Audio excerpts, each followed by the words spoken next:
lang. Kaya pula, kaya hindi naman pulaman. Kaya ka naman po. Kaya nakapot yata yung anak. Yung lalaki naman, si ano, kaya naman nagsabi.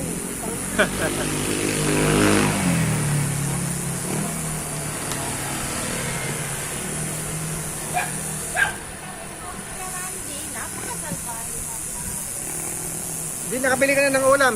O mamaya pa. Hindi, ngayon nagadaan ako dyan.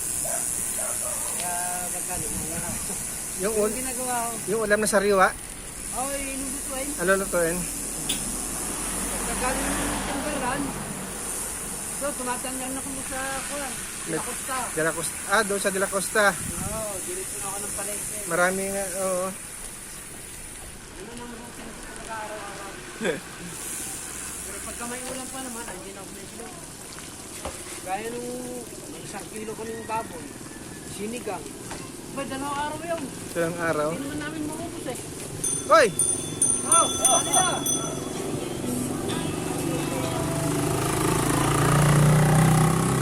Tatatlo ko may kumisan, dadalawa.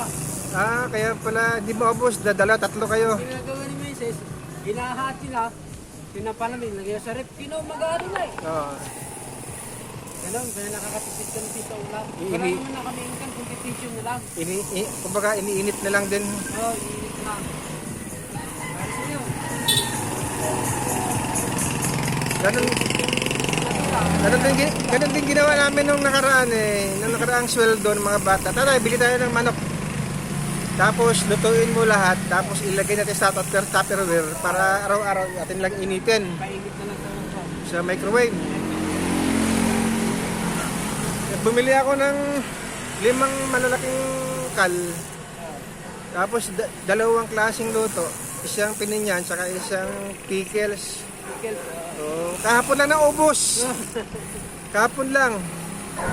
Sarap yung pickles pagka nakalagay sa rep. Pagka pinubagahan, ganyan. Painit ka lang, tagulay. Lagay lang sa microwave.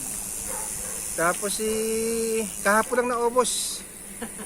Kaya ano na ngayon, 12 na ngayon, di ba? Oo.